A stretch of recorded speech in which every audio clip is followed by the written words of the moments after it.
Catacombs have fascinated scholars and historians for centuries. This is not surprising when one considers that most of these underground burial grounds have remained accessible up to fairly recent times. However, the first time Maltese catacombs are documented in literature was in the description of Malta written by Marc Antonio Archat about 1610. This gallery surgeon identified these grottos as burial places. He writes that these grottos are clearly burial places and dug for no other purpose, for one notices that in most of them there is the pit cut in the same rock where a human corpse might rest, and other small holes made for infants, in which up to the present day bones and human skulls are to be seen. A detailed account of the Rabat catacombs can also be found in Francesco Abella's Della Descrizione di Malta, published in 1647.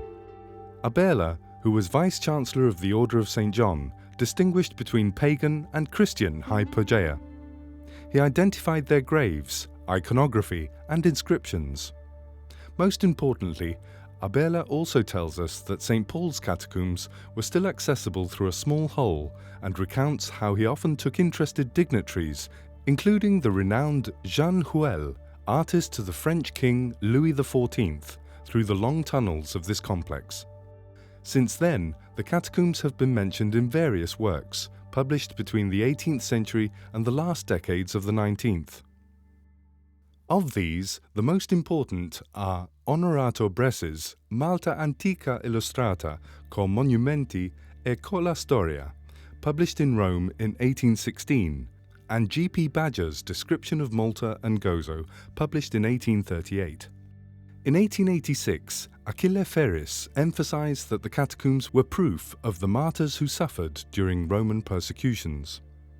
Ferris was probably influenced by the Reverend Giovanni Gut Said, rector of St. Paul's Grotto, who interpreted a painting on the side of a baldacchino tomb as that of a martyred girl named Eutychia, who was chained to a plinth in her own private bath and burnt. The catacombs were also investigated by Cesare Vassallo, librarian and keeper of antiquities at the Malta Library. His book on Maltese ancient monuments and his guide to the Library Museum had a great influence on his successor, Antonio Anetto Caruana. Caruana was one of the most prolific scholars when it comes to the catacombs. His most important achievement was the cleaning, studying and surveying of St. Paul's catacombs in 1894.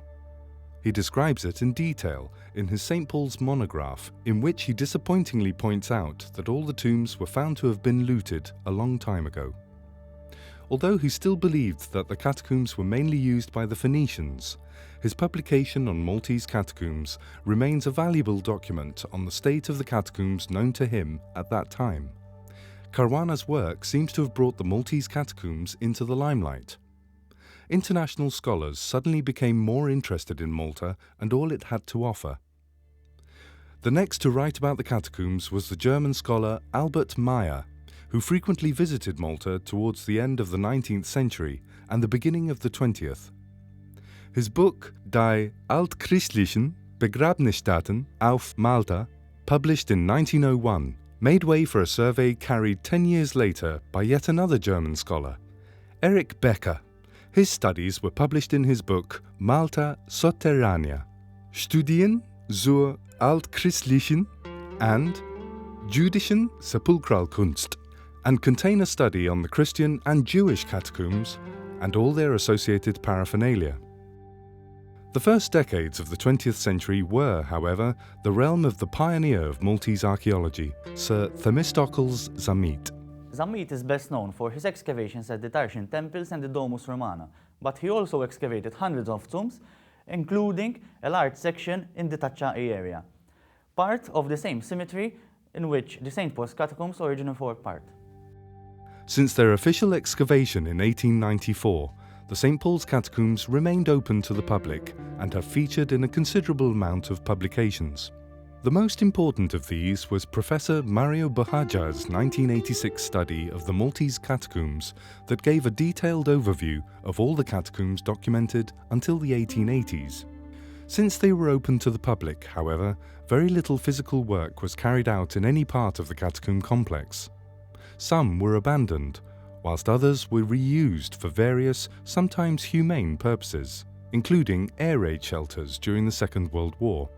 Seeing the vastness of the conservation need and the lack of proper visitor facilities, Heritage Malta embarked on a €4.2 million archaeological heritage conservation project, 85% of which was financed by the European Union's European Regional Development Fund.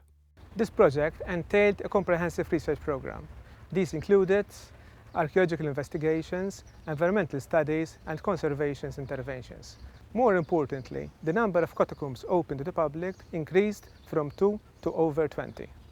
In the 10,000 square metres of land and 8 main information points of the St. Paul's Catacombs complex, you will not only see the remains of this ancient burial ground, you will also get in close proximity to the beliefs, practices and stories of the individuals buried here through centuries of use.